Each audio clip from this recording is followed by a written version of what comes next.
ابھی تو شاعر مشرق نے کہا، یہ میڈیا والوں کی خدمت میں گزارش کر رہا ہوں، شاعر مشرق علامہ اقبال رحمت اللہ علیہ کہتے ہیں کہ مریم از یک نسبت عیسیٰ از سے نسبت حضرت زہرا نور چشم رحمت للعالمین امام اولین و آخرین بانو تاج دار مرتضی شیر خدا مشکل کشا مادر آ مرکز پرکار عشق مادر آ کارواں سالار فرماتے ہیں مریم کی تو ایک نسبت ہے عیسیٰ سے، یہ فاطمہ وہ ہے جن کی تین نسبتیں، ماں حسنین جیسوں کی، زوجہ علی جیسے کی، بیٹی محمد جیسے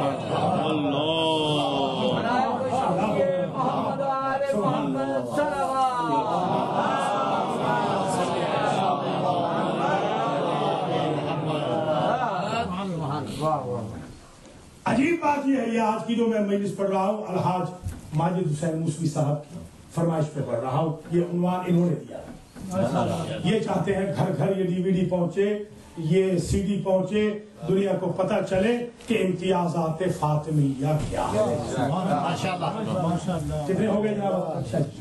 6 ہو گئے، 6 ہو گئے نا، 7واں آپ شروع کر رہا ہوں، مگر اس سے پہلے یہ جملہ سن لیں کہ یہ 7واں یہ اعزاز ہے کہ تمام بیویاں جتنی گزری ہیں 3 اعزاز کسی میں اکٹھے نہیں ہوئے، یہ فاطمہ میں آ کر 3 اعزاز اکٹھے ہوئے، مگر عجیب بات یہ ہے کہ ٹوٹل مقام زن کی معرفت و معراج کے درجے ہیں 4،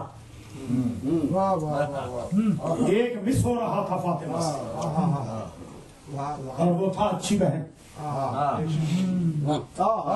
کیونکہ بھائی بچپن میں ہی اٹھا لیے گئے، اچھی بہن توجہ رہے، اچھی بہن کا اس ایک معیار کو سمجھانے کے لیے اللہ نے زینب کو پیدا کیا۔ اللہ اکبر،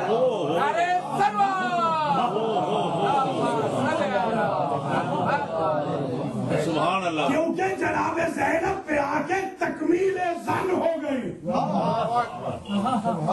معرفت خاتون اتمام پذیر ہو گئی، چیپٹر کلوز ہو گیا معراج زن کا۔ اس لیے آپ کو کائنات میں ثانیہ زہرا کو ملتی ہے، ثانیہ زینب کو یہ معیار بڑا عجیب، یہ 7واں معیار فاطمہ بنت محمد کا بڑا عجیب ہے۔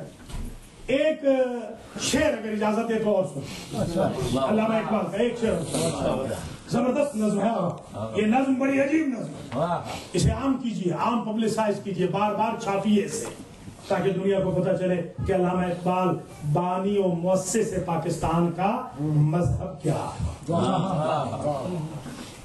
علامہ کہتے ہیں کہ عرش کے اوپر چید جبریل از زمین ہمچو شبنم ریخت بر عرش بری، کہتے ہیں یہ جو فرشتے کہتے ہیں کہ عرش زیادہ چمکتا ہے، وہ وہاں کی نورانیت کی وجہ سے نہیں، جبریل فاطمہ کے آنسو لے گئے تھے تو آج بھی چمکا رہے ہیں عرش۔ اللہ تو آپ نے دیکھا کہ فاطمہ کے آنسو کی ضرورت صرف فرش عزا کو نہیں، عرش خدا کو۔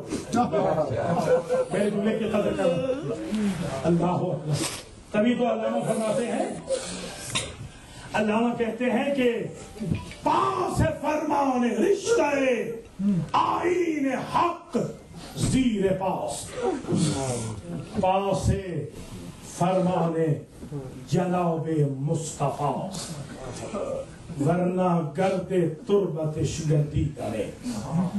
سجدہ ہا پر خاک او پاشیدہ میں، مجھے شریعت کی زنجیر کھائے جا رہی ہے۔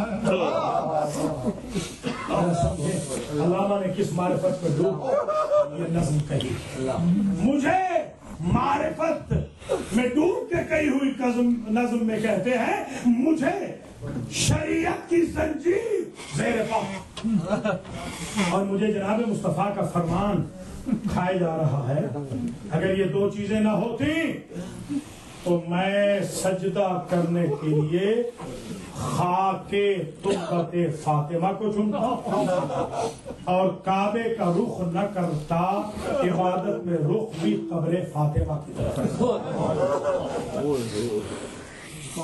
عجیب بات یہ ہے، بس آپ کی آنکھیں برس پڑی ہیں تو میں اس سے آگے نہیں جاتا، میں مسائل میں بھی آپ کو امتیازات دلواتا جاتا۔ وہ قبر جس کو جائے سجدہ سمجھتے ہیں اقبال، وہ قبر منہدم کر دیا، اس قبر کا نشان مٹا دیا۔ یاد رکھیے جو اور لوگ دفن ہیں نا روضہ رسول میں، ان کی جدی پشتی میراث نہیں ہے رسول کا روضہ، ان کے پاس کوئی آتھورائزیشن نہیں ہے وراثت سے۔ فاطمہ تو ہر طرف سے وارث سے قرب قبر رسول۔ فاطمہ کے جو مسائل کے امتیازات ہیں وہ بھی پڑے۔ ایک روز میاں بیوی گھر میں بیٹھ کر احوال دل کر رہے تھے۔ علی و بتو بیوی پوچھتی ہیں کہ یا ابو الحسن انی سمعت الناس ما یسلمون، میں نے سنا ہے ابن عم حسنین کے بابا، میں نے سنا ہے کہ لوگ آپ پر سلام نہیں کرتے۔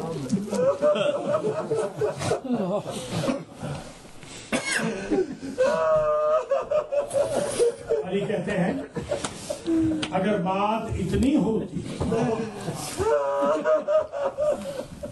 تو رسول زادی میں برداشت کرتا، بات تو اس سے بھی آگے چلا۔ یہ وہ چارج شیٹ ہے جو میرے میڈیا کے بھائیوں کو لکھنی چاہیے۔ میں آج جو عرض کر رہا ہوں اس توجہ سے سنیے گا، امتیازات فاطمہ کے مسائل میں بھی گنواؤ۔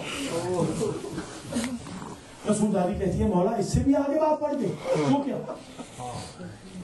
انا اسلم الناس ولا یردون سلام، بیوی میں سلام کرتا ہوں مجھے مدینے میں جواب نہیں دیتا۔ دیکھیں آخر کیا دشمنی کیا ہے؟ آپ ایمان سے بتائیے۔ ہم جو شیعہ ہیں، یہ میرے بھائی بیٹھے ہیں اہل سنت والجماعت سے ان کا تعلق ہے، اللہ ان کی توفیقات میں اضافہ کرے۔ یہ بتائیں ہم کیا کلمہ نہیں پڑھتے، ہم کیا نماز نہیں پڑھتے، ہم کیا روزہ نہیں رکھتے، ہم قرآن نہیں پڑھتے، ہمارے بچوں کی جب ولادت ہوتی ہے تو کیا ہم اذان و اقامت نہیں کہتے؟ تو آخر کیوں بحرین میں ہمیں مارا جا رہا ہے؟ کیوں سعودی عرب میں ہمیں مارا جاتا ہے؟ کیوں پاکستان میں 8,000 بندہ ہمارا مار دیا گیا؟ کیوں افغانستان میں ہمیں مارا جا رہا؟ یہ دشمنی وہی ہے جو علی و بطول سے چلی ہے اور مہدی کے آنے تک رہے۔ لوگ مجھے سلام نہیں کرتے۔ یہ بھی ذہن نشین فرما لیجیے کہ جب فاطمہ گئی نا دربار میں اور خالی پلٹ آئی، کوئی بھی کسی دوست کی بیٹی، کسی بھی دوست کی بیٹی وہ اگر میرے پاس آ جائے مجھے اتنا کہہ دے کہ میرے بابا پاکستان جاتے ہوئے یہ کہہ کے گئے تھے کہ اگر ضرورت ہو تو مولانا سے کچھ پیسے لے لینا، خدا کی قسم میں کبھی بھی انویسٹیگیشن کے بورڈ نہیں بٹھاؤں گا اپنے دوست کی بیٹی کی جینوئن ڈیمانڈ چیک کرنے کے لیے۔ میں کہیں سے بھی ہو ارینج کر کے دے دوں گا کہ دوست کی بیٹی بیٹھنے والا دوست بھی سمجھتا تو یہی سمجھ لیتا کہ کوئی مجبوری بن گئی ہو، ورنہ یہ تو نہ مانگنے والے لوگ آخر مانگنے کیوں آئے؟ اور پھر وہی حصہ جو فاطمہ کو ملا ہے ویسا حصہ ان صاحب کو خود بھی ملا، انہوں نے اپنا حصہ تو واپس نہیں کیا۔ علی و بطول کا حصہ کیوں لے لیا؟ تاکہ دنیا میں علی و بطول کا پیغام عام نہ ہو. یاد رکھیے گا آج جو آپ کو خمس کے خلاف کیا جا رہا ہے اس کی وجہ یہی ہے کہ جس طرح فدق پر غصب کر کے علی و بطول کا پیغام روک دیا گیا, آج خمس روک کے امام زمانہ کے پیغام کو روک دیا.